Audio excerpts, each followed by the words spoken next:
Welcome, everybody. We are live. My name is Jason Aponte. I am Andrew Pasquini. We're working. That's it. We're working over here. That's it. Let's go Niners. Let's go Niners. Sprint Ride Option Podcast. Hello. We are here to talk about a 49ers win. Not just a win, but a very good win today. This is the Sprint Ride Option Podcast. Probably should introduce who we are before we dive into it. I am Andrew Pasquini. I got Jason Aponte to my right. Jason, how are you doing on this lovely Tuesday? Usually record on Mondays, but it's Tuesday because the Niners played last night. Eating a bunch of crow and enjoying it. And this is like the best case scenario in terms of being wrong. And we learned a few things that we're going to get into. Namely, the 49ers do own the Rams, and it doesn't matter about Jared Goff. I mean, it's an indisputable fact at this point. Like, I don't think anybody can really dispute that at this point. Imagine picking the Rams to beat the 49ers. Couldn't be this podcast. Wasn't us. Don't just ignore the episode from Friday. You didn't listen to that. I found it funny that I predicted the final score to be 31-13, and it was almost just the complete opposite of what I had it. Jason, I feel like the word you've been saying all season is complete game, and we got one last night. I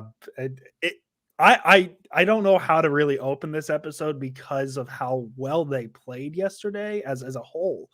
And it as negative as it sounds, like it wasn't in my realm of possibilities that this would have happened, just because of what the Niners have been the past couple weeks, or not even the past couple weeks, this season.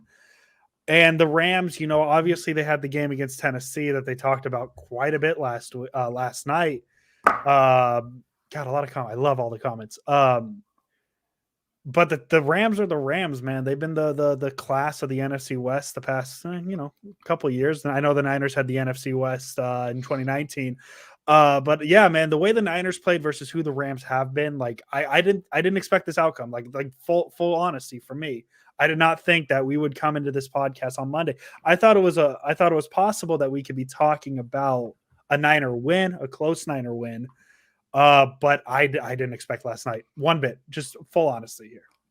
Yeah, it seems like the only person who really knew was Steve Young and maybe a handful of other people, but it seemed like the world was in on the Rams, and it would be stupid of us to not look at how our thought process was, where the 49ers were.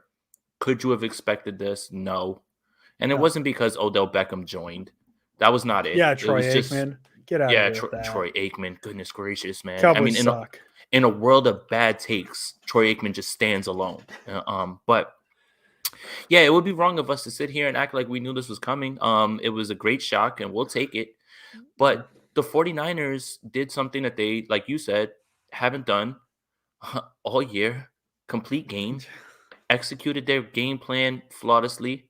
Jimmy Garoppolo did exactly what was asked. No. But Jason, he only threw the ball 5 yards down the field every time. Jason. Yeah, but that felt like the Packers game. Almost like exactly. That was my thought. That was my first thought. At the first half, it was like, oh, this is the Packer game. Yeah, like exerting your dominance, imposing your will. And here's the thing. I mean, a lot of this has to do with what the 49ers did on their side of the ball, but a lot of this has to do with the Rams. And what I mean by that is everyone in the world knew that the 49ers were going to try to just come out here and run the ball, and Jimmy Garoppolo was going to throw the ball in the middle of the field. But it seemed like the Rams had no idea. No. And that's the part that's, man, are the 49ers really owning them, or are the Rams just not as good as we think they are? Because that's just horrific game planning. Yeah, the 49ers have 44 runs last night compared to 19 passes. That's a ratio, because like obviously, like I've said it and we've said it before that like the run game needs to set up the pass game, all that fun stuff. That's 44 runs and 19 passes is you're just dominating. And I know the Niners averaged less than 4 yards a carry last night, which, whatever. That's I don't care. They got 156 rushing yards out of it. The Niners just dominated the run game, and that's what they did. That's what they did. And Jesse, keeping our advanced analytics guy, the 49ers are indeed 4-0 when the Niners score more points than their opponent. Uh, I love Jesse. He's our unofficial analytics guy. And that was the other point I was going to get to. The time of possession. The Niners had the ball 2/3 of this game. 39:03 to 20:57. Like this wasn't like, I don't want to overstate it, but this was an ass kicking. This was an ass kicking, and at no point did I feel like maybe early in the second quarter, the Rams, I think they had their scoring drive where they figured out, or no, it wasn't the second quarter. Oh no, it was the first quarter. It was the first quarter, and then the second touchdown when they started throwing the ball more towards Josh Norman's side was when I was like, oh God, like, okay, we'll see what happens. I know the Rams got it a little closer at that point. And then the Niners just went on like a 15 play drive again. Like that's just kind of what the Niners did. They made it 21-7. And there it was. I mean, it really was over from that point. The Niners dominated. This was an ass kicking. That's just what it was. And like no ifs, ands, or buts about it. The Niners kicked the Rams' ass, and it is what it is. Yeah, and the other thing is the only real concern that was going into that, I mean, going through that game was, man, his pass rush isn't getting there. You can't allow Matthew Stafford to like hang around. But I mean, and this is a great point by Tio here too, man. That fake field goal, Sean McVay, what on earth are you doing, man? Like, that was just so desperate. You take your points right there.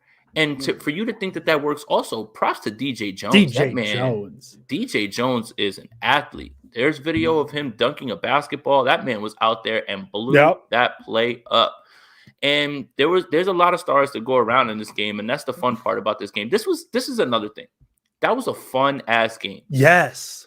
And thank God that the 49ers were able to do this, because I think not only, you and I, but the fan base, 49ers Twitter needed this. Now, yes, we wake up today and there's people still nitpicking, but those people are just angry at life.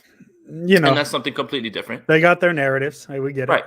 But, man, it's literally the most fun game. That was 2019 vibes.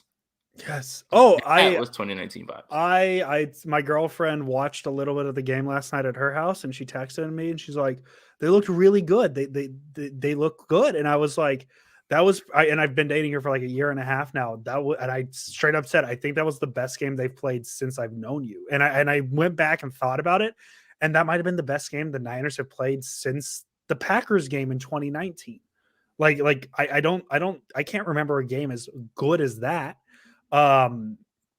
So yeah, it just overall, man, like what a win. And I talked about how this felt like a game that would be a test for some Niner fans because the Rams jumped out early on national TV and things like that. We're going to see how patient Niner fans actually are with things. And it ended up being the opposite. The Niners just jumped out to a lead and said, nah, we're good. We're fine. Everything's fine. And I don't even like, it's such a good win for the Niners. Like I think to me, the easiest things we've done for all these podcasts have been the 3 stars at the end of the podcast, right? Because the games have been where there's probably only 3 players we've really had a reason to say something about. I genuinely don't know where I want to start with this game because I feel like there's a million places we can start. We could start with either Jimmy, Garoppolo, or Ward. Do you want to start there? Do you want to start with Elijah Mitchell? Do you want to start with Debo? No, we're going to start with where do you want to start, Jason Aponte? Let's start from the beginning. Let's start from the beginning. Good place to start. First drive. Hello, Jimmy Ward. Hello, Jimmy Ward. Hello, idiots who don't understand what Jimmy Ward does. Ooh. And now you get interceptions. So you can be quiet. You can finally be quiet because you don't know what you're talking about. This has been a weird weekend. Jamal Adams gets an interception. Kevin King gets interceptions. Jimmy Ward breaks his drought. He hadn't had an interception since 2016.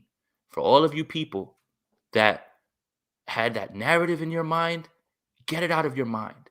Mm-hmm. Now all of a sudden, this defense looks different on the back end, makes plays, and looks a lot more cohesive. Because Jimmy Ward's there? Do you finally understand? Did you get a chance to watch Arizona and watch Tavon Wilson get baked? That's what Jimmy Ward brings. And the fact that he got those interceptions was straight up vindication. Now, I don't want to hear a word. I don't want to hear anything. Okay, you cannot get interceptions when they don't throw the ball your way. And very many times, guys get interceptions because they are tested over and over and over. You notice they never test Jimmy Ward. And you Mhm. know what? Interceptions are lucky, like the second one, which was a drop by Tyler Mhm. Higbee. He just happened to be in the right spot and he intercepted it. Interceptions are not how you gauge No. safety play. So stop it already at this point. You Yeah. got what you asked for now, and now there is no question. And I am so happy for the man because it took the 49ers fan base so long to understand how good he is. And he is, right now, the driving force of his defense with Nick Bosa. It's the both of them on the back Mhm. end. On the Yeah. back end and on the front, it's those two. And it's not even close. It's not even close. Yeah, and you mentioned his 2 interceptions, the stat I tweeted out during the game. Entering last night's game, Jimmy Ward had 2 career interceptions. After the first quarter last night, he had 4 career interceptions. That's a pretty good game, I would say, from Jimmy Ward, and that's somebody we've hyped up on this podcast, and it really set the tone early. Um, Tom That's a good Compton comment. Tom Bring it Compton up. had a good Bring it time. up. Bring it Uh, up. We'll get it out the way right now. Go yeah, for it. hey, Read his he had comment. that one play that he looked like a turnstile against Von Miller, but the offensive line, man, is like a good umpire. When they're good, you don't notice it really. And, Right. and Tom Compton had one of those nights. And actually, I did want to talk about one of my notes I had. I thought it was very interesting because Jalen Moore started the game, left the game with a knee injury. I didn't even realize Jason had to tell me. Um, 3 of the first 4 runs were toss plays to Jalen Moore's side. And I don't know if that's coincidence because they knew they were going to have the outside, whatever it may be. But like you think about it on the other side, you have the best run blocking left tackle in the NFL with Trent Williams, but the Niners set the tone to the right side behind Jalen Moore. And I thought that was very interesting. But yeah, the line as a whole, not even just Tom Compton, had a very good game. This was a complete Niner game. I mean, it was a little slow with the pass rush. I think if anything I had to complain was the pass rush, but they picked it up in the second half and probably makes more sense just because the Rams had to throw the ball a little bit more behind as much as they were. But I mean, you go through the quarterback played well. The running backs played well. The receivers played well. The tight ends played well. The offensive line, the linebackers, Aziz Al-Shaair, how you doing? He looked real good last night. The secondary played fine. Like a complete game. Right. Robbie Gold didn't miss a PAT. Or he hit a 50-yarder. And he Miracles hit a do 50 happen. yarder. Like, come on, man. What Look, what what so a game. What a So game. so real quick with the Tom Compton thing, he played fine, but obviously the game plan was no matter who was going to be in there, whether it was Jalen Moore or him, it was to get the ball out fast, and that makes a lot of sense. So for the people who are like, where are the deep shots? Why would you line up deep shots when you know that that's what's going to like expose your linemen? Mhm. Okay, guys. So this is the thing. Unfortunately, I think that obviously the Jalen Moore thing doesn't seem like it's too much of a serious injury. No. My problem with it is we didn't get a chance to evaluate him No. at right tackle because there was one play where Aaron Donald breezed right by him with a veteran move where Jalen Moore was like literally trying to block air and Donald was already behind him. That's just one play, and that's a tough ask of anybody, let alone a rookie. Okay, so I'm not going to kill him for that. But I think that that's the part that kind of bothered me the most was we didn't get to see Mhm. him get full reps there, and we don't really know exactly what he is yet. But yes, in terms of what Tom Compton did, he got in the game. It looked a little bad, fine, whatever. But the 49ers had a great plan. Jimmy Garoppolo executed it very well. Get the ball out fast. Do not allow these linemen to have to block for too long developing routes, because then you're playing into more Ram strengths, which is Jalen Ramsey down the field, being a ball hawk and things like that. So I again, Kyle Shanahan designed a game plan. He executed it. And for the first time, like you said, the 49ers had a complete game. Starts with Jimmy Ward on that first one, Mhm. but let's go to Jimmy Garoppolo now on this one. Look, guys, I don't know what more. I'm starting to get to a point where this whole discourse around Jimmy Garoppolo has become super annoying. Okay. Mhm. And I mean, it has been for a while, but now it's really annoying. Today, it is hit like a fever pitch. They asked the man to literally manage the game, make the throws that are right there in front of you, keep the ball moving, all of those things. He does it, and you guys scoff at it. Like, oh, well, what? Come on.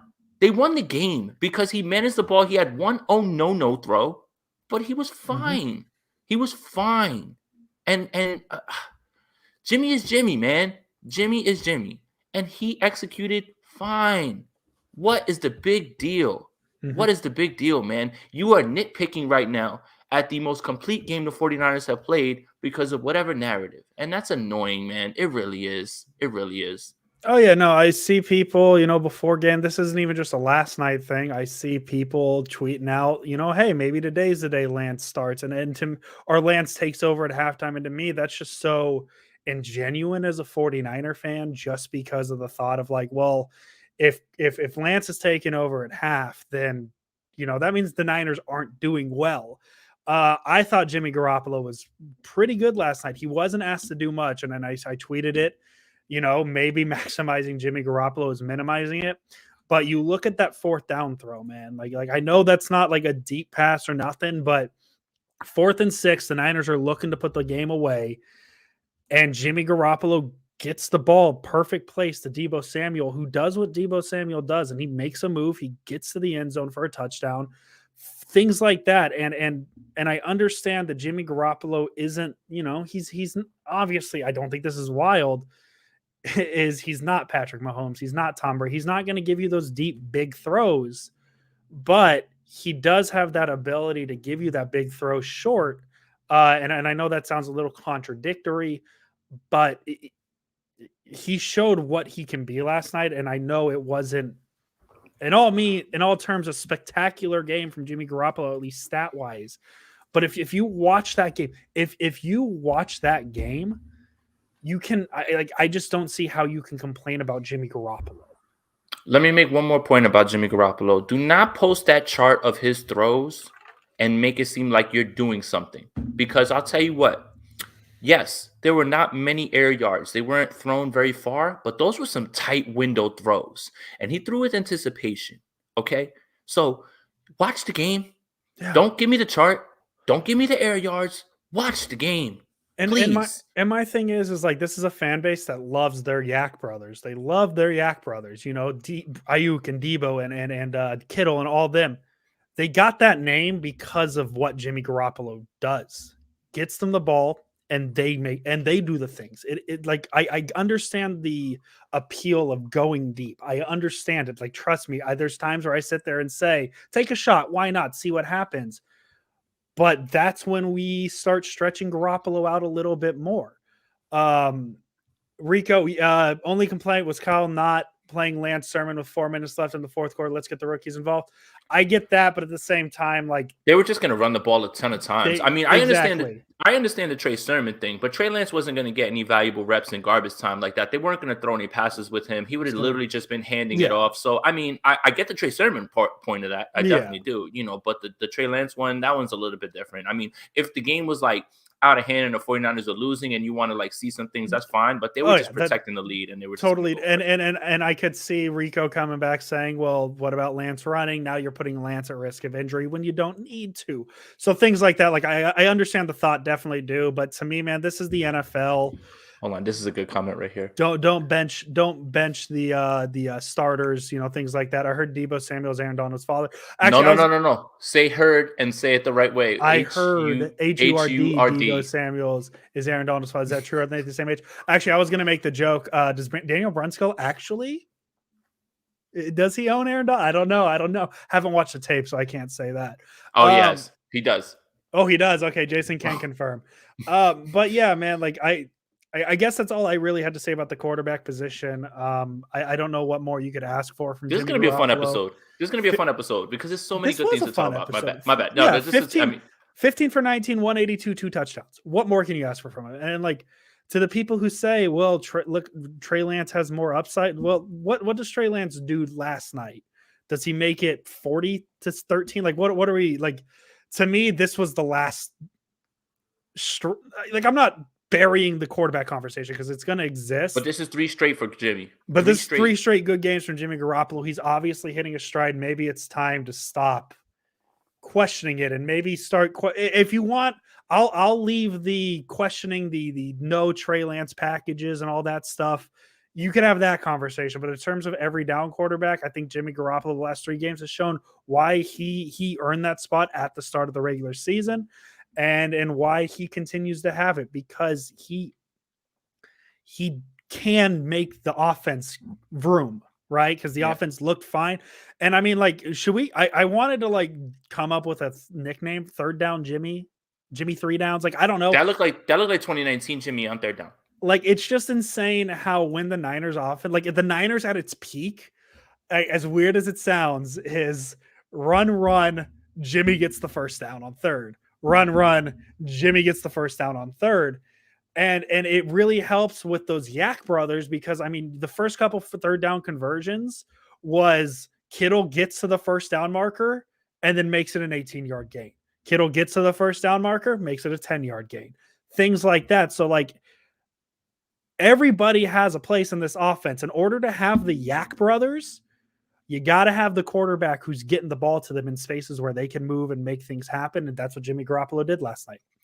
Yeah, another thing is too, and I'm glad that Christian brought this up because if before I get to the formations that they had him in, it's very easy to convert 3rd and 2, 3rd and 4. You're not behind the sticks. They were on schedule when they weren't Mhm. beating themselves with penalties and they were, moving the ball, correctly with the running game and controlling the clock. And this is exactly the formula that the 49ers had to use with the Rams. Keep them on the sideline, gas that defense, hold on to the ball, make sure that you're in good down and distance. And Jimmy Garoppolo delivered. That looked like 2019. But Mhm. Christian brings up a great point.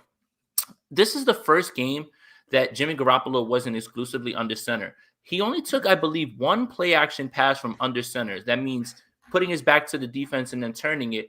He looks much more comfortable in shotgun. And Kyle Shanahan is starting to realize that. And that's why for everybody, man, why are they not, he's actually playing very well out of the gun. And I think that that is something that they have found. And that's something that they're learning. So for everybody who, lauds Kyle Shanahan as a genius, you still learn while you're playing, right? You still learn from tendencies, and you start to Mhm. see when you're presented with new information, you have to be able to adjust. And Kyle Shanahan did that on top of putting him in the gun because you obviously want him as far away from those pass rushes as possible. That Yeah. also makes sense as well. But Jimmy Garoppolo looked amazing in the shotgun as well too, and I wanted to make sure that we brought that up. Ron Shipman here, hey, thank you for the donation, buddy. Rams linebackers suck. Good defense with linebackers will make Jimmy G struggle. I don't know about that. I think that what happened in this game is that the Rams secondary sucked more than anything, and Mhm. that's not Jalen Ramsey, right? Tyler Rapp, and a bunch of those guys that are not. I mean, because they lost a bunch of players this year. That the one guy Johnson goes over to Cleveland. Mhm.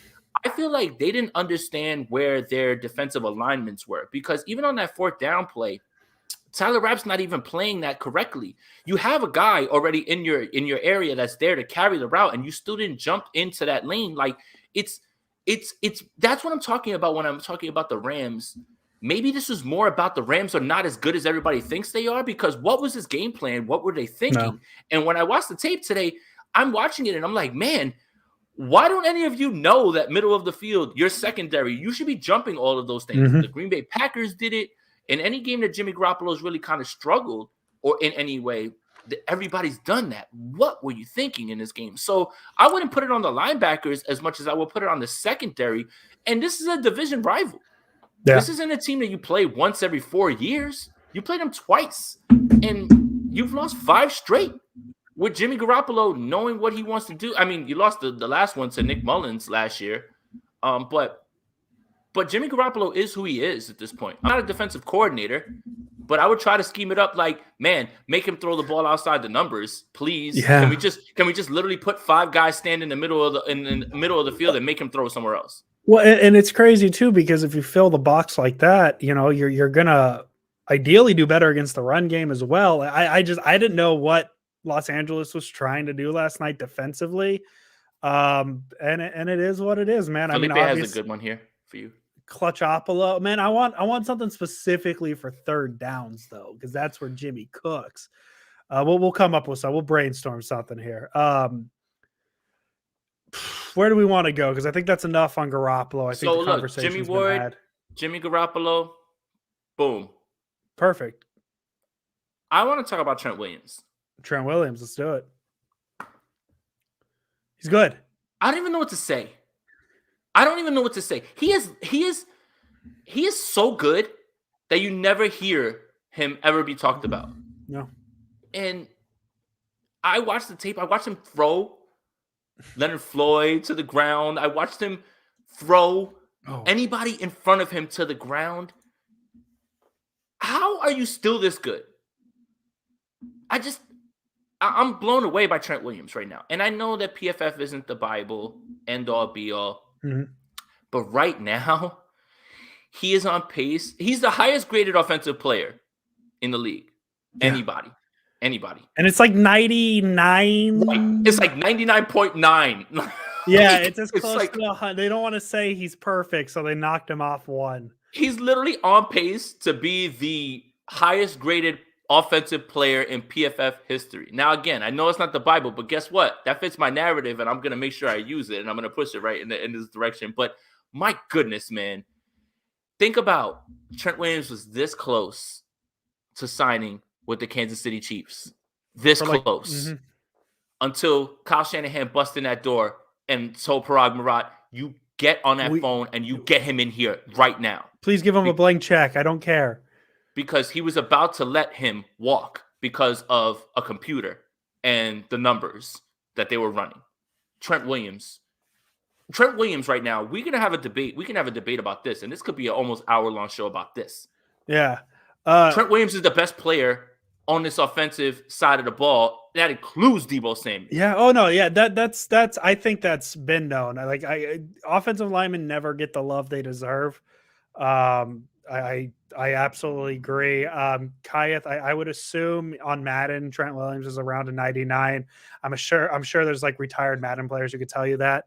But yeah, Trent Williams has been. Oh my goodness, that was insane. That was great. That was Trent perfect. Williams has been so good, and you mentioned Leonard Floyd. Real quick, I want to go back to Jimmy Garoppolo because Jimmy Hardcounts came back last night as well. He got a couple offsides. I loved it. I kind of just want to play this game in the chat of just have them say a name and we could say what we liked about them. That's how good of a game. Christian telling me he's a 93. Thank you very much. I have to play that in a few years. Way too low. Also, man, they had that week where they had Justin Tucker go up to like a 99. How is Justin Tucker not a 99? Jimmy Third Donalo. Okay, we're brainstorming. I like it. I like these attempts. I'm going to say another name, Deebo Samuel, name that's very familiar to this podcast. My friend Kyle Madsen had a tweet per the Pro Football Reference Game Finder. Samuel is the first receiver ever to have 5 rushes, 5 catches, and a touchdown on both the ground and in the air in the same game. Where would this team be without Deebo Samuel? Seriously. No hyperbole. No hyperbole. My goodness, man. I'm just happy because I started to see it at camp. When I was there, I was like, man, he's like the best player on this team right now. And it translated immediately. I mean, he's the biggest X Factor, Swiss Army knife, line him up wherever. And this is what Kyle Shanahan did so great when I got a chance to watch this, right? Because everybody would say, man, well, if you're the Rams, why don't you put Jalen Ramsey all on Deebo Samuel and just try to wipe him out of the game? Kyle Shanahan knew that. That's why you line him up in the backfield and you have Jeff Wilson line up as a tight end. And now you have Jalen Ramsey and you make him be a run defender. This is, look, I know there was no game balls given out. Kyle Shanahan took the game ball home. Great move by Kyle, by the way. Gave it to himself. Great move by Kyle. That's a great coaching thing. Like, no, this was a team effort. No individual gets the game ball. We did. But in terms of Deebo Samuel, man, he is ascending to top 12, top 10 wide receiver right now. That's the discussion that needs to be had. And he is a top 5 offensive weapon. And that's a different discussion in terms of receiver, because receiver just means you're running routes. What Deebo Samuel does can't be quantified and can't be put in a box. Yeah. And he is 27 yards from being the first 49er wide receiver with 1,000 yards receiving since Anquan Bolden in 2014. And there is 8 games left. 8 games left. Ridiculous season. Remarkable. And Cooper Kupp goes on a bye this week. So we'll see. So get him to number 1 at receiving yards. He's only 4 yards off of the pace in terms of yards per game, and those rushing yards are not accounted for when you talk about the Yep. receiving yards. My goodness, Deebo Samuel has been an absolute joy Mhm. this year to watch. I'm just gonna throw it out there. You talk about his importance, and I think part of it is nobody's really taken hold. I think Debo Samuel needs some Week 11 MVP consideration. Yes. I I mean, think that MVPs are usually quarterbacks, but yes, the man, very you much, need to but talk. like, what quarterback has taken a hold on the MVP this year? Usually, there's somebody, and there hasn't been anybody. And I think I'm not trying to sit here and say Debo Samuel is going to win MVP. Don't go tell your friends that. But let's Talk about maybe him. there's a Put him in the conversation to be conversation. had. That's all I'm asking for. I mean, yeah, you mentioned it. He's 21 yards off of 1,000. The Niners haven't had an 1,000-yard receiver since The guy that everybody says is him, Anquan Bolden. Anquan Bolden. There's still 8 games left this season.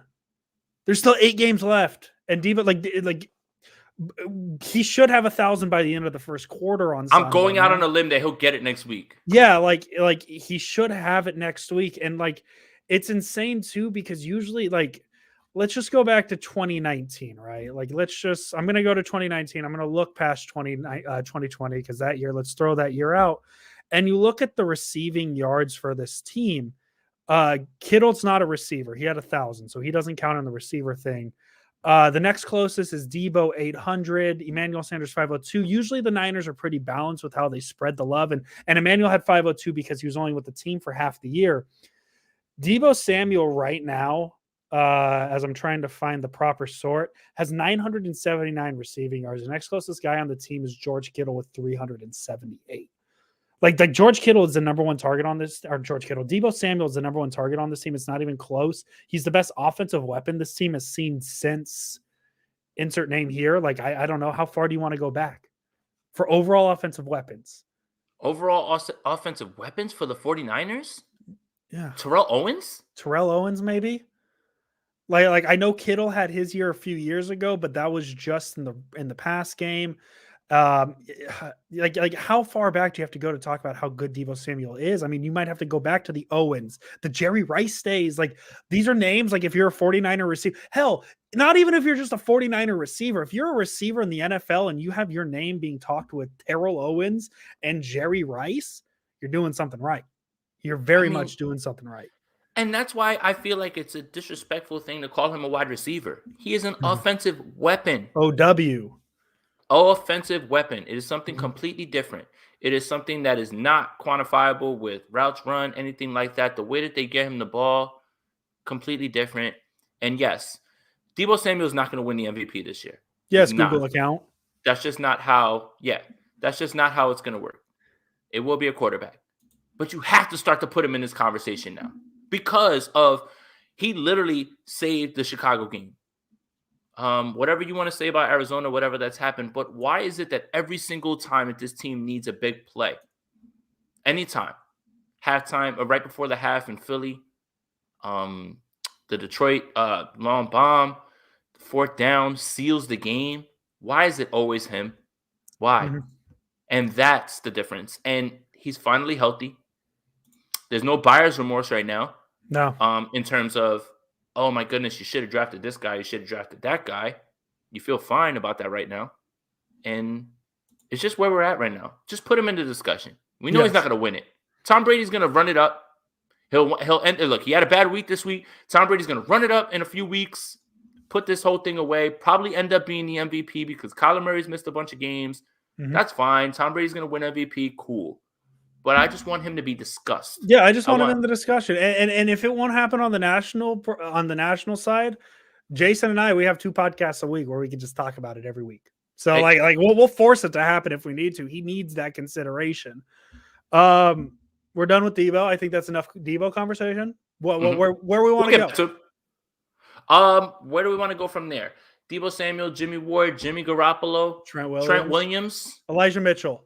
Elijah Mitchell, man. And you know what? From a stats perspective, 27 rushes for 91 yards doesn't exactly blow you away because Elijah Mitchell has had much better games Mhm. stat wise. Doesn't score a touchdown. I was so impressed with him this week because He ran in between the tackles. I posted the stats from Next Gen. It was never any outside zones. No. The 49ers knew how they wanted to attack them. They were inside zones, tough yards, 27 for 91, kept the chains moving, kept the 49ers in good spots. I mean, I understand he broke his finger. We'll talk about that, I guess.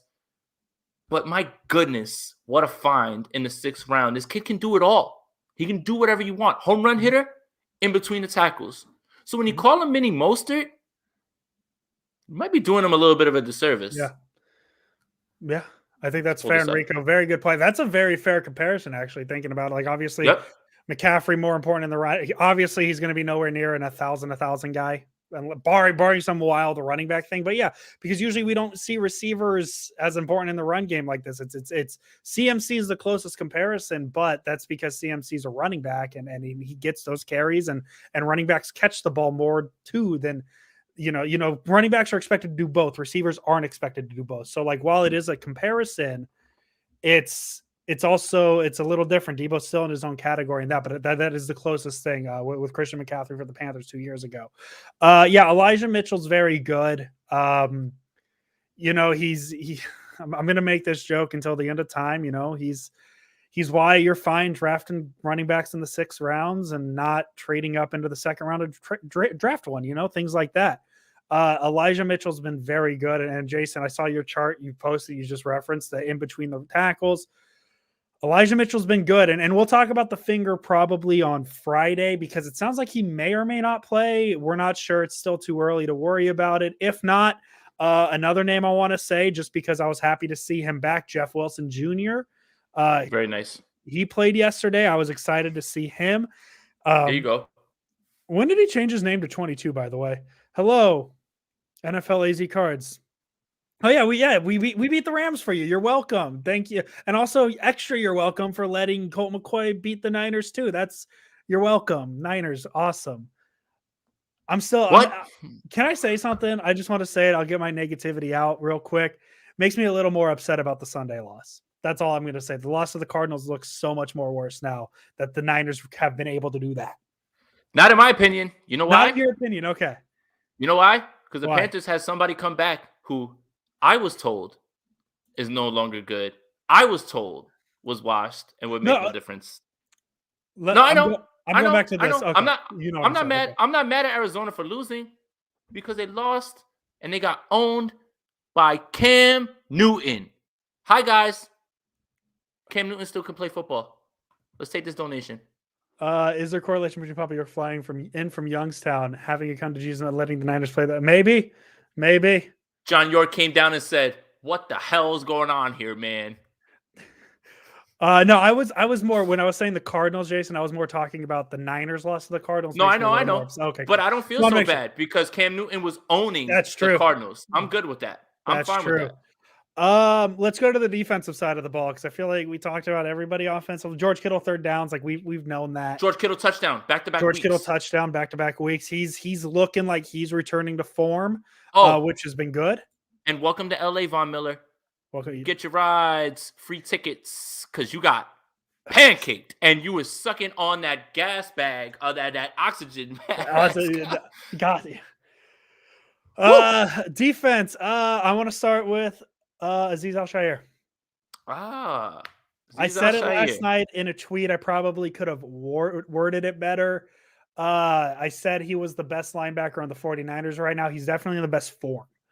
And Fred Warner had a very good second half. I thought Fred Warner bounced back pretty well. The touchdown to Higbee where he got boxed out happens. I wasn't too thrilled about it, but yeah, going back to Azeez Al-Shaair, dude's everywhere. Dude is so good. And like, I don't mean this in a negative way, but he makes you forget about Dre Greenlaw. Oh, there it is. Well, I take a lot of heat all the time for saying that. I take a lot of heat all the time for saying that. There is no way that you can say Dre Greenlaw pulls back up and you say Azeez Al-Shaair, you got to go sit down. No way. How? There's no way. How? I don't know what broadcast you were watching. I was watching the ESPN, not the Manning cast, but the normal one. And they were talking about how, like, yeah, Greenlaw is going to come back and like this defense is good. And I'm just no, like nothing against Greenlaw. It's just Al-Shaair has been playing that much better. And I don't think you can say Greenlaw coming back makes this defense better when Al-Shaair has been there and has been good. And like I really think that it'll be more of a, because like I'm not saying bench Greenlaw for Al-Shaair. I think it's going to be a more rotational system than it was before. I think Al-Shaair has earned his right to get more snaps, especially when Greenlaw comes back, because obviously he's the starter now. Al-Shaair, like if you can just combine what Al-Shaair does in the run game and Greenlaw does in the pass game and just say that's our linebacker, we're perfect, we're set. But I think what Al-Shaair does against the run game is much more important than what Greenlaw does against the pass game. And that's why I think Al-Shaair needs to be the guy when Greenlaw does get healthy. It's a good problem to have. It's a very good problem to have. But here's the thing. 49er fans have moments with Dre Greenlaw burned in their mind. Not taking that away. Yeah, you're right. I'm not either. You have 2 Seattle moments in 2019, and you have the Rams game last year in which he made that play on Darrell Henderson, which ended up with that Jason Verrett interception during that goal-to-goal situation. You know, which one more thing I have to say about the Rams. Why do the Rams constantly play their worst games? The drops yesterday were disgusting. Yes. And they constantly do it just against the 49ers. Anyway, regardless. The perception around Dre Greenlaw will cost you more money than the guy who is going to be a free agent next year, because you will have to give Dre Greenlaw an extension. My question is that investment worth more than the production you're getting from Azeez Al-Shaair for much less? And that's the point that I try to get across, because everybody always tries to kill me for my Greenlaw takes. Look, you want to bring up missed tackles and he doesn't miss them? Cool. You can't miss tackles if you're not attempting them, if you're taking poor angles towards them. And he's regressed. It's been on the tape. I hate to be that guy. I really do, but it's there. It's in front of you. Yes. Azeez Al-Shaair is balling, and for much less. And right now, you can trade Dre Greenlaw and get something valuable for him. Someone believes that he's worth a second or a third round pick. Let them pay him. Yeah. No disrespect. No disrespect. No, none whatsoever. We Jason, you and I understand what Dre Greenlaw has done for this franchise in his very short 3 years. Like his 2 plays in Seattle in 2019 are iconic. Like they're always going to exist. But if we're talking about who would you rather have in the year 2021, a healthy Azeez Al-Shaair and what he's done, or a healthy Dre Greenlaw? I would say Al-Shaair, and that's just what it is. I see people saying, 3 linebackers. They don't do that terribly often. The Niners don't. I don't think that's going to happen. It's why last year was it last year when they traded Quan Alexander, and that's when Greenlaw snaps started going up. It seems like they tend to do 5-2 or even having more, secondary help, things like that. Look at the X's and O's from Pasquini. X's and O's guy, Andrew Pasquini. And like things like the missed tackles, right? With Greenlaw, if you watch the Detroit film, right? Or the Detroit tape, don't want to be the tape guy, but here I am. The reason he misses tackles is because he shifted to allow the runner to go through where he was supposed to be. And things like that. And Fred Warner doesn't show guys up, but there was literally a run where Jamal Williams is running for like 25 yards, and he turns and looks at Dre Greenlaw. Yeah. Why weren't you in your gap? Like, what are you doing, man? Yes. Like, and that's a lot of the stuff that they were talking about as far as execution. And I don't want to pile on Dre Greenlaw because he obviously got hurt in that game and hasn't come back or anything like that. I'm just saying from a business standpoint, right now, Azeez Al-Shaair can ask for more money than he thought he would get. It's not going to cost you anywhere near what Dre Greenlaw is going to be asking for. Vader Joe, you said what my brain couldn't train. K1's usually in over the third linebacker. That's where my brain was trying to get to. Nickel corner.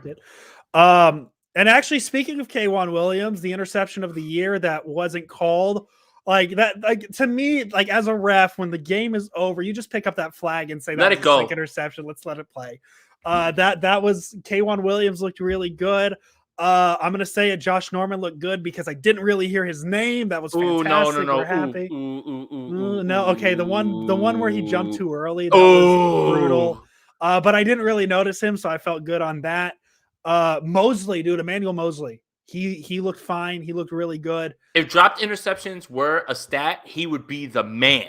Talanoa Hufanga had a very good pass breakup on the On a Emmanuel most. Mosley. You he's saw him so yeah, swipe his arm he's through. so he's so in tune with the ball right now that he literally knocked it out of Mosley's hand. No, look, no, look.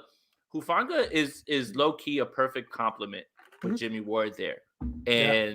And that's really good because Jimmy Ward does everything so well on the back end that Tavon Wilson can't do for you in terms of cleaning up the coverages, understanding what they want to do, and Hufanga gets to play closer to the line of scrimmage because of that. You can't do that with Tavon Wilson. And again, Hufanga made a mistake last week, but he learned, and that's why I wasn't gonna kill him for it. That's a rookie learning, and I'm good with that. When Drake or Patrick not on his team anymore, Yeah. or Josh Norman makes mistakes, that's what I can't deal with because you're not Mhm. learning anything. You're a veteran. If you don't know now, you're not gonna know.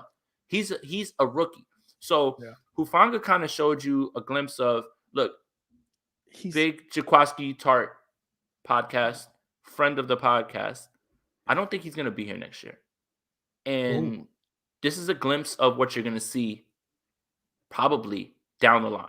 Mhm. And this is good that they start to develop that chemistry. And, like I said, friend of the podcast, been on our podcast, first 49ers player we've ever had on here. Love Jaquaski Tart over here, Yeah. but I don't think he's going to be back next year. So you're getting a glimpse of this. And this Mhm. was a good first step. And it's kind of, and this might feel like a slight at the 49ers. It's not. It's more of a, this is why you play the guys, right? Was it the first, was Fungus first start Indianapolis, right? Um you could see the mistakes he was making. He didn't have a great game against Indianapolis, but last night he felt like a different player, and you could see where he's learning his mistakes and making improvements. And last night was the first time I've came away really impressed from Hufanga since the preseason. And I know obviously that's because of snap counts and things like that. He was good in He the he, Bears game. he was good in the Bears game, yes. But last night was the game where I feel like I really noticed him. Mm-hmm. I feel like he was all over the place. He was making plays, and that to me is why, even if you don't know if they're ready, you play rookies so they can learn and improve week to week. And we're seeing it with Hufanga. We are seeing the improvement week to week with him. And it's obviously Aaron Banks and Trey Lance and Trey Sermon and all those guys exist, and we want to see them play. But that's why we see it, right? Like we see the improvement. I saw, that's what I laughed at I'm earlier. sorry. I'm sorry. I didn't want to because you're I making know great I points here. noticed it early and I laughed. You're making Um, great points. but yeah, man, like this is why you play the rookies. You get them those reps, because as much as practice you think can help, you're not getting those game reps in practice, obviously, because those are practice reps. You're seeing the improvement every week with Talanoa Hufanga. And yeah, man, like I love Jaquaski Tart. I do. He's a big part of why I'm back. I started watching the Niners again after the Harbaugh years. Um, it is what it is, man. The NFL's a business, and maybe we see him move on, maybe we won't. But He's gonna get it Talanoa, back somewhere else. Someone else is yeah, gonna recognize somebody what he will. does, and that's the thing. But Talanoa Hufanga makes that loss not as More bearable. impactful, right? Yeah, it makes it a little better. So, Yeah. what other names? Hold up. Yeah, you ready? Yeah, let's hear it. Good for you, Robbie Gold. Robbie Gold. Yesterday was the greatest day of my life. Robbie Gold made a 50-yarder. And not only just a 50-yarder, I think it would have been good from like 62 or something like that. Yeah. Like that far. Move over, birth of Averly. Robbie Gold making that 50-yarder, greatest day of my life. I am so happy. I love kickers so much. And when he made that kick, I like a tear rolled down my eyes. I It was was so beautiful. happy. I was It was so beautiful. happy. Beautiful, man. A 50-yard kick from a 49ers kicker that you're paying that money to. Unbelievable, man. Way to go, Robbie Gold, man. Way to go. So inspirational. Arden Key entered this season with 2 career sacks, 3 career sacks. He has 2 his last 2 weeks. So there's a name I want to mention. Nick Bosa had another sack, but we're used to Nick Bosa having sacks. DJ Jones had the huge play on the fake field goal. We already touched on that. I just want to make sure we're saying names. Brandon Ayuk, he's He was we're good seeing when him called on. used more and more. Jawan Jennings got a few snacks. God, I'm hungry. Snacks. Snaps. I don't know where I got snacks from. Oh my goodness. I'm tired, man.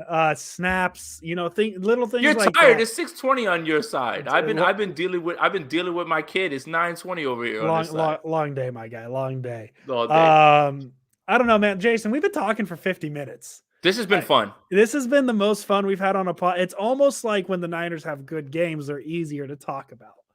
Here's one name. Way to go, Kyle Shanahan. Oh, we haven't even mentioned his name. He got the game ball last Way night. to go, buddy. Way to go. Way to go, man. You stuck to the game plan. They executed it for all the things that I have been criticizing you for. Your team executed. There was not many penalties. You stuck to the game plan. You ran the ball. You understood the assignment. Kyle Shanahan understood the assignment this week, and he executed it, and so did his players. So for all of the stuff that I have been yelling at him about, because for the same reason that Kyle Shanahan gets on Brandon Ayuk, I don't yell at you because I don't think that I think you're bad, is because I expect more. There it is, right there. And Sean McVay, I don't know who you need to hear this from, because you were frustrated after that Jimmy Ward pick. I saw it. He put the play sheet over his face and was like, yeah. Kyle Shanahan owns you, buddy. Hey. Owns you, pal. And that's okay. You better figure it out very fast. I don't want to hear anything about Kyle Shanahan's tree doing better than Kyle Shanahan when Kyle Shanahan knows how to get you. And Sean McVay is feeling it right now. Sean McVay did everything to get away from Jared Goff. Matthew Stafford was awful in this game. Awful. All this stuff. Odell Beckham, Von Miller, all these guys. Doesn't matter, bro. Does not matter. And look, I understand. Odell Beckham only played like 17 snaps. Whatever it was, yeah. Whatever. I didn't expect much from him. Me either. Yeah. But Kyle Shanahan, thank you, buddy. There you are. Nice to see you. Now, do it again against Jacksonville. Do it again. Dude, Kyle Shanahan played for the win last night. He went for it on 4th and 6. Oh, what that was borderline smash the table in half, because you know me. I don't care about kicking. So we're not going to punt. We're not going to take a field goal there. On 4th down, you go for the dagger and you step on their neck. And that was like, man, that is my coach. That's what I've been waiting for. Way to go, Shanahan. Way to go. And it turns out there we go. Kyle greater than McVay, Brunskill greater than Donald, Debo greater than the entire secondary. I love it. That's a great Thank you, chart. Luke Luna, for your donation, man. Appreciate it. And you talk about going for the dagger. He not only went for the dagger, but he sunk that in. He sunk that dagger in with. Oh, I want to make a joke, but I'm not. I'm not going to make a serial killer joke. But he put the dagger, because that was the play where Debo busts out and he scores a touchdown. Like not only did he put the dagger, he reached for it. He with such emphasis. I think that's the word I'm looking for. And the Niners put the game away on a 4th and 6 where Kyle's going for the win, and you see what happens. Call timeout. Come in here. Here's the play. Game over. Lights out. And no chance for any sort of miraculous comeback or nonsense. No. Dagger. I love it. Keep going, Kyle. Keep going, buddy. I think that's it. I think that's all we have. 3 stars? Oh yeah. I'm leading to the 3 stars. I gotta do our normal thing where I say, hey, now's a good time to subscribe, like, notifications, the Jason Aponte YouTube channel. It's the best YouTube channel there is. I love it. I watch all his new releases. And he's very good. He goes on live after games, all that fun stuff. He gives instant reactions. So if you're here and you haven't been here, I saw a Cardinals fan here. Hit subscribe. We'll talk about the Cardinals here. Wait, and the no, we and the won't. The Niners already Ramley played the Cardinals twice. and the Ramley pulled up to the Yeah. comments and they left something about, oh, the faithless are here. Joke's on you, pal. I do this every week. Yeah, Jason so does this every week. He talks to himself. I'm still waiting for the text, but he talks to himself after But Andrew, games. you don't like doing it because you want to get your emotions in order. Like it's easier after a win, right? Yeah, I Because know. then we can It's just very lap much easier everything. after But a win. after losses, it's harder to compute. That's why those losses are more somber for me because I try to like reel it in. But then everybody tunes into the post games because they think Spicy Aponte is going to pull up. Yeah, dude. Hey, that's the branding, right? That's we give it to them once, they tune in for it, just never give it again, right? That's just what it is. Well, hey, Jason, if you ever want a friend to talk to on those post games, let me Good. know. I I'm like that, here. Andrew. I I'm would here love for to do you. it. I would 10 love to a, do that time. 10 a.m. Jacksonville game. Oh, dude, Oh yeah. I gotta wake up early on. Oh Gross. yeah. Oh Gotta yeah. watch I get Urban. that game out of the way real quick, and I get to enjoy Gotta the rest of the football that day. So yes, I gotta would watch love. Urban Meyer. Gross. Oh man, I can't Ooh. wait for Friday's podcast. I get to Don't slander sleep on the Herb. Jaguars though, and we'll get into that in the preview Oh game. yeah, I no, we're that not. But this is not the time to start lollygagging oh yeah, no, it's not. But as a Florida State fan, I will take every opportunity I can get to slander Urban to Meyer. dunk on Urban Meyer. I like it. I love to hate Urban Meyer. It's my favorite thing. I cannot wait when he's coaching USC next year. Jason Aponte, 3 stars. I think this is going to be one of the. We might agree on the first one. We'll see We where might it agree goes on the first one. I because we think never talk about our 3 stars. We keep this segment fresh. We don't discuss who our 3 stars are. My 3 stars. My third star is going to be third star. Aziz Al Shair. Nice job. We already talked about him. He deserves all the recognition, man. He has been balling out. He has taken Dre Greenlaw's spot and he has made it his. He has looked good. He's all over the place. He's hitting hard. He's making plays, and I'm a big Aziz Al Shair guy. Yeah. Third star Trent Williams.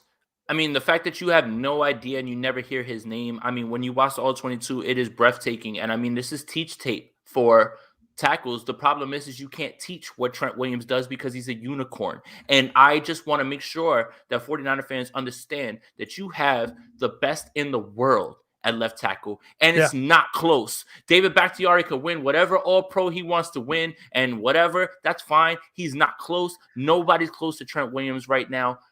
Amazing and absolutely like Brad Graham watches Trent Williams and literally is like Birdman hand rub and it's just like warming his hands up watching Trent Williams dominate grown men. Trent Williams is the best in the game and the 49ers have that. Enjoy it while it's here. I love Trent Williams, and my favorite Trent Williams fact, and it'll always be, and I think I said it last week, the Niners replaced Joe Staley with Trent Williams. And it was an upgrade. How dumb is that? Like Joe Staley, all-time great Niner, and they somehow upgraded the position. Insanity. My second star is Deebo Samuel, because he's the dude. He is the guy. He's whatever you want him to be. He's an offensive weapon, an OW. I think I don't want it to come off as a negative because I mean it as a positive. I think what Shanahan is doing with Deebo this year is him finally realizing Jalen Hurd was never gonna happen, and now he is doing what he pictured for Jalen Hurd with Deebo, and Deebo is doing it at a level that a Niners offense has not seen in so long. He is an offensive weapon. You put him on the field and he's going to make it work. He was a running back and rushed for a touchdown yesterday. He's a wide receiver. He does everything for this offense. He is everything for this offense. And I don't know if you've heard, Jason, but there are whispers. There are whispers of Deebo MVP candidacy. So I don't know where it's coming from. Maybe the Sprint Right Option podcast. I don't know where it's coming from. But just tell your friends that there's whispers, and if you say this podcast's name, that whispering it, maybe it's an advertising scheme. Who knows? But Deebo Samuel needs to be in the MVP conversation. 100%. My second star, Jimmy Ward. I'm so happy for you, buddy. And I'm so happy that it happened on a national stage and it didn't get lost in the shuffle of a 1:00 game. I am tired of 49er fans looking me in my face and saying that Jimmy Ward doesn't have an impact. You either don't understand what you're looking at or you don't understand the game.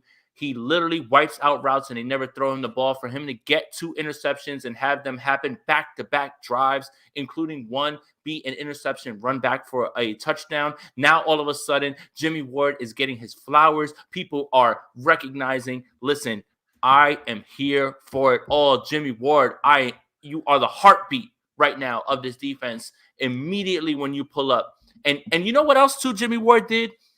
Jimmy Ward went on Grant Cohn's show and talked wild crazy about Sean McVay and Matthew Stafford. And he said, man, I don't know. Sean McVay's going to try me. He's going to try me. And I don't know why he keeps trying me. And Matthew Stafford is Matthew Stafford. And I didn't agree with him when he said it. Matthew Stafford is the guy from Detroit. He's like, man, he goes, is that the Lions or is that him? He had Megatron. Nothing happened. Jimmy Ward walks around with supreme confidence and balled out this week and literally is the heartbeat of this defense right now. And in a time when the 49ers are looking for leaders, Jimmy Ward is your defensive leader right now. And I'm talking to everybody on this defense. That means over Fred Warner, over Nick Bosa, Jimmy Ward is that right now because he walks around with that confidence and he does his job. Now, I'm glad that 49er fans are getting to see it because even the people who talk crazy about Jimmy Ward right now are sitting there and saying, man, look at that guy. You are lucky. And it goes to show you that football is never a 1 year, 2 year thing. No. And eventually you will find out the cream rises to the crop. Proud of you, Jimmy Ward. Proud of you, man, because I've been behind you for a long time. I'm happy that a lot of 49er fans got to sit there and realize this now. Go have fun in YouTube, cream of the crop, Macho Man Randy Savage. One of the greatest promos of all time. The cream always rises. That's a terrible Macho Man. Jimmy Ward is number 1 on the Niners. He's number 1 on the defense per Jason Aponte, and he's my number 1 star for all the reasons Jason Aponte just said. Listen, man, I'm a big believer that if you double your interception total of your career in one game, you're going to get that number 1 star. And I mean, that pick 6, man, like just looking back on the game, obviously you can't say a play in the first quarter ended a game, but a play in the first quarter ended a game. That pick 6 put that game away. In my opinion, now that I'm looking back on it 24 hours later, I didn't feel it at the time, but just looking back, I mean, literally, because it made it 14-0. And the Rams only scored 10 points. So Jimmy Ward won the game with an interception in the first quarter. Plus all the reasons Jason Aponte said. Jimmy Ward is my number 1 star of the game. My number 1 star, Robbie Gould. No. Tom Compton is his actual number 1. No, because I see people saying that as well too. No. Deebo Samuel. And it continues to be this every single week. I don't know where this team would be without Deebo Samuel. I really don't. And that is no sort of hyperbole or hot take moment. Every single time the 49ers need a big play, it comes from Deebo Samuel. Look, all props to Jimmy Garoppolo on that 4th down throw because he threw it in anticipation, threw it in the right spot, and Deebo made it happen. But why is it that every single big play on offense that we can put our thumb on is Deebo Samuel? Literally in Chicago, was at the game. That catch and run saved the game. Mm-hmm. The 49ers were losing that game. Couldn't stop the Bears on offense. Swings the game. Deebo Samuel is clutch, evolving in front of your eyes, and should be in the MVP discussion. Probably won't win it. I've already talked about it. I think it's going to be Tom Brady. Tom Brady's going to go out there next week and probably smoke whoever is in front of him. Oh, the New York Giants on Monday Night Football, smoke them for 5 touchdowns and get some sort of revenge for Super Bowls that he can't get back.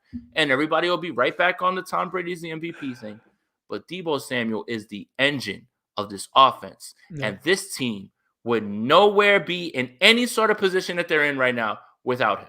And you will not be able to convince me otherwise. Deebo Samuel is my number 1 star in this game, man. I am so happy to see his progression because people want to tell me, you should have took this guy, you should have took this guy. Pair Deebo Samuel with Kyle Shanahan. You are seeing the vision and you are watching the growth. This is amazing. I couldn't have said it better myself. Deebo Samuel has been phenomenal. And yeah, as I said, people are saying MVP candidate. That's all. People. People be saying it. Jason, do you have any final thoughts? I don't think it's coincidence that the 49ers are 1-0 in the Silk Sonic era, but hey. Oh, I was going to say, I took a week off from listening. I listened to it today. It's even better than I thought it was before. Oh, I've listened to it about 14 times since it came out. Album of the year, still not close. But yes, the 49ers are 1-0 in the Silk Sonic era with a chance to come to the East Coast. Unfortunately, I won't be in Jacksonville. Daddy duties, I'll be here. But the 49ers are, and I want to implore 49er fans to, well, whatever, because the team doesn't care what I have to say. Do not overlook this Jacksonville team. No. 2 weeks ago, just beat the Buffalo Bills. Last week, literally played the Indianapolis Colts after it looked like it was about to be a slaughter in the first quarter to the final gun, basically. On the East Coast, you've got to make the trip now on a short week. On a short week. You played on Monday. Now you got to make the move over there. The 49ers win this game, but do not act like this is any sort of this is any sort of like rollover on them. Do not sleepwalk through this game. Mm-hmm. Continue this momentum and start stacking those wins. So this is a good week, though. And what I want to tell 49er fans before we go, enjoy the win, please. Yes. Because let's have some fun. It has been so bad around here for so long. Enjoy the win. Do not nitpick. Do not tell me what you didn't like. Put on your rose-colored glasses for 1 week, and I will not be upset at you at all. Come on. Please. Just enjoy the win. Please. Please enjoy it, because, hey, man, they've only had 4 of them this year. Let's enjoy them all, and maybe they start rolling, because the schedule, I know Jason said don't look past the Jaguars. Well, that schedule looking pretty nice right now. I'm just saying, knock on wood, or whatever the kids say nowadays. Jason, A. Ponte, as always. Let's go Niners. And the Yankees called about Matt Olson. And Corey Seager and Debo for MVP. Hey. Welcome, everybody. We are live. My name is Jason Aponte. I am Andrew Pasquini. We're working. That's it. We're working over here. That's it.